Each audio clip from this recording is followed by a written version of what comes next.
آج بھی آپ کو میں بتاؤں، اٹلی میں اور ڈنمارک میں اور کچھ کنٹریز میں ایک دن منانے کا پرستاؤ پیش کیا جا رہا ہے۔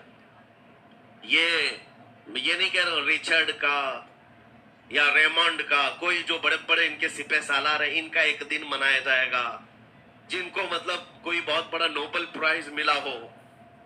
میں یورپین کنٹریز کی بات کر رہا ہوں، جہاں وہ اپنے بادشاہوں کے پیدائش کا دن یا ان کے کسی اینیورسری کو منانے کا پرستاؤ نہیں پیش کر رہے، بلکہ یورپ کی یہ 2 کنٹریاں ہیں جو یہ پرستاؤ پیش کر رہی ہیں کہ سال میں ایک دن ایسا منایا جائے جس کا نام صلاح الدین ایوبی ڈے ہونا چاہیے۔ یہاں میں نہیں کہہ رہے ہیں، دنیا آج بھی اس بات کو تسلیم کرتی ہے، صلاح الدین جیسا جرنیل دیکھا نہیں ہے۔ عزیزان گرامی وقار، یہ چند مثالیں میں آپ کے سامنے رکھا، اور اس کے بعد پھر میں تمہیں جھنجھوڑ کر پوچھتا ہوں، اپنے دل پر ہاتھ رکھ کر کے بتاؤ، اسلام سے اچھا کوئی راستہ ہے؟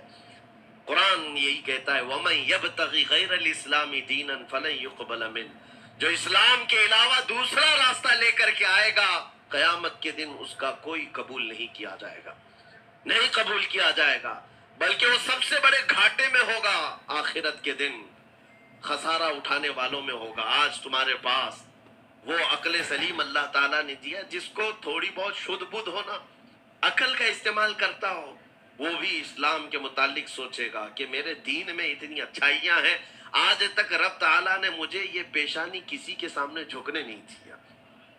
کہیں جھکاتے ہو؟ ارے کھانا کھاتے، کھانا تو روزانہ ضروری ہے، اور رزق کے معاملے میں تو لوگ ایسے ہیں، دنیا کہتی ہے پیٹ پوجا، ہم پیٹ پوجا نہیں کہتے۔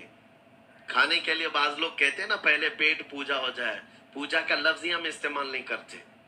کھانا برتن میں رکھا ہوا ہے، آپ کے گھر میں کھانا لا کر کے دیا جاتا ہے، تو کیا آپ سر جھکا کر چاٹ کے کھاتے ہیں یا لقمے اٹھا کر ہاتھ سے کھاتے ہیں؟ ہاتھ سے کھاتے ہیں۔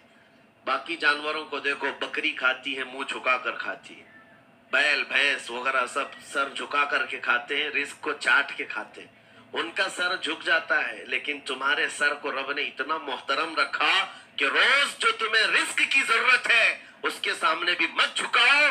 سر جھکانا ہے تو رزق کے سامنے نہیں، رزاق کے سامنے جھکایا جائے۔ تمہاری پیشانی کو محترم رکھا گیا ہے کہ تم جھکو گے تو کس کے سامنے؟ صرف رزاق، جو ہمارا پالنہار حقیقی ہے۔ اور حد تو یہ ہے میرے عزیزو، یہ دنیا کی واحد قوم ہے، یہ واحد مذہب ایسا ہے، یہودی ہوں، عیسائی ہوں، ہندو ہوں، کوئی بھی ریلیجن آپ لے کر کے آئیں، جس کو وہ بہت زیادہ مانتے ہیں یا جس کو گاڈ کہتے ہیں یا جس کو بھگوان کہتے ہیں، ان کی صورت بھی ہوگی، مورت بھی ہوگی، اور سامنے دیکھتے ہیں اور جھکتے ہیں، عبادت کرتے ہیں۔ لیکن تنہا مسلمان ایسے ہیں، کروڑوں مسجدیں ہوں گی، کہیں خدا کی کوئی تصویر دیکھا ہے؟ کہیں مسجدوں میں خدا کا کوئی مورت یا صورت بنائی ہوئی دیکھا ہے؟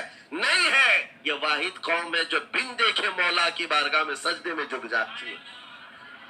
صرف بات اتنی ہے کہ ان کو یہ کہنا پڑے گا، اگر میں کہوں میرے نام پر آ جاؤ جھک جاؤ، نہیں، کوئی نہیں جھکائے گا۔ ہاں، یہ کہنا پڑے گا امام کو بھی، اللہ اکبر، اللہ سب سے بڑا ہے۔ پھر کوئی پیچھے کھڑا ہوا یہ نہیں پوچھتا کہ کس نے کہا، کون پکار رہا ہے، پیشانی لے جا کر زمین پر لگا دیتے۔ کیوں؟ ہماری پیشانی خالص اللہ کے لیے ہے۔ میرے عزیزوں، یہ وہ پرائیورٹیز ہیں اور یہ اسپیشلٹی ہے آپ کے اس کمیونٹی کی، جس کو مجھے آپ کے سامنے رکھنا ہے۔ اتنی سارے اچھے گلشن کو چھوڑ کر اگر کوئی بربادی کی طرف جائے تو پھر سوائے بدنصیبی کے کیا ہے اس کے پاس؟ جس کو اللہ تبارک و تعالیٰ وعدے کیا ہو کہ تم اپنی جان اور اپنے مال کے بدلے مجھ سے جنت خرید لو، جہاں پر سارے اخلاق و کردار اور دنیا کی سب سے اعلیٰ اخلاق جو میں سکھانے کے دعوے کیے گئے ہوں، وہ چھوڑ کر کے اگر دنیا کہیں اور جائے تو پھر تمہاری یہ ہرما نصیبی ہے۔